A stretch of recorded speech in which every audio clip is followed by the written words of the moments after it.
I've uncovered one of the biggest scandals in human history, and it's influencing everyone and everything. And this is the origin story of obesity, climate change, and capitalism all rolled into one. This is also the story of the best designed brand in human history, and that is protein. And our story begins in the year 1877 with a man named Carl von Voigt. Carl von Voigt is considered to be the father of dietetics, and his earliest claim to fame was the recommendations that he made around protein intake. Carl von Voigt discovered that 52 grams of protein a day was enough for a working man to sustain their strength, their health, their nitrogen balance, everything. But when it came time to release his recommendation for protein intake, he arbitrarily doubled the number to 118 grams a day. And in the year 1900, Wilbur Atwater, who studied under Voigt, came to the US to be the USDA's leading nutritionist. And he kind of arbitrarily just agreed with Voigt's recommendation and recommended over 110 grams of protein a day for working men after observing them in factories. He even said that the men in America worked harder and that he saw that they were eating more and concluded it must be protein. But in 1905, Russell Chittenden came on the scene. He was a scientist from Yale, and he started investigating protein intake on his own. And he conducted studies on men where he would randomize them to different protein intakes and track their health over time. And he concluded that only 35 grams of protein a day was required for men to maintain their strength, their nitrogen balance, everything. If you Google Russell Chittenden, you'll even see photos that he took of men in his studies to prove how muscular and strong they were eating 35 grams of protein a day. But in 1914, things started getting really interesting when two scientists by the name of Mendel and Osborne came on the scene and started studying amino acid profiles and requirements in rats.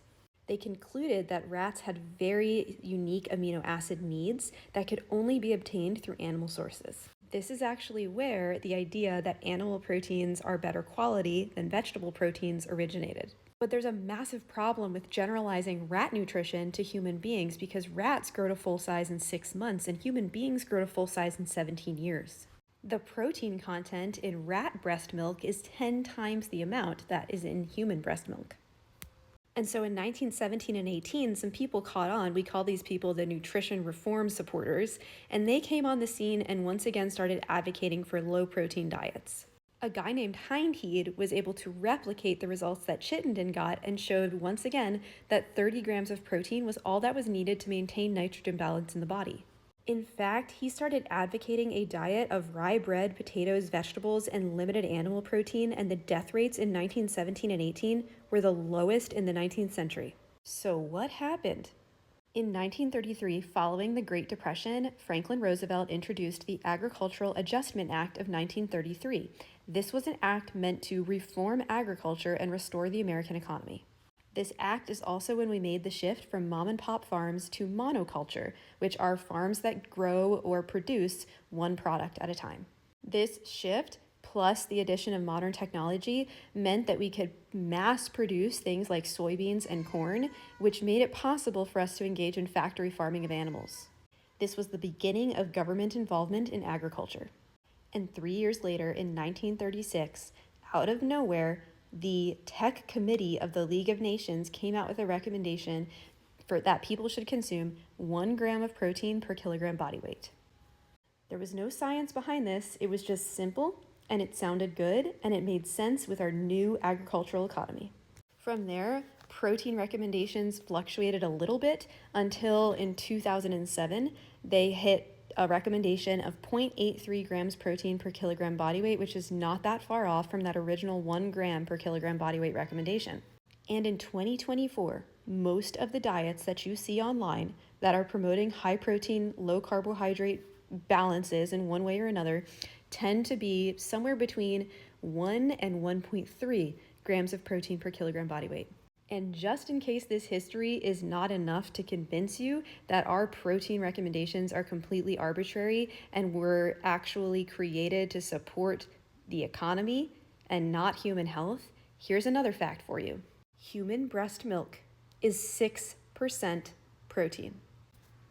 The first 6 months of life are our most extreme period of growth, with a human baby doubling in size. So theoretically, that would be the most amount of protein that we would ever need in our diet for the rest of our lives. And is it coincidental that we've been obsessed with carbohydrates and fat content and never questioned protein intake? People are walking around consuming 3 to 4 times the amount of protein needed in the human body, and we want to act like that doesn't have consequences because we're obsessed with protein, but it does. Protein is synonymous with health, protein is synonymous with strength, protein is synonymous with masculinity.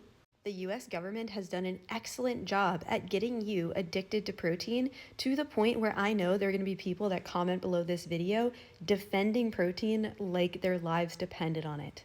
But this was the beginning of two of the most wicked problems that face society today: human health and planetary health.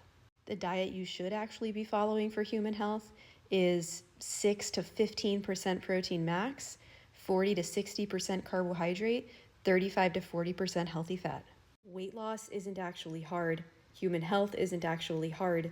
That's a lie that's been fed to you to feed the agricultural industry, the diet industry, the supplement industry, and every industry in between.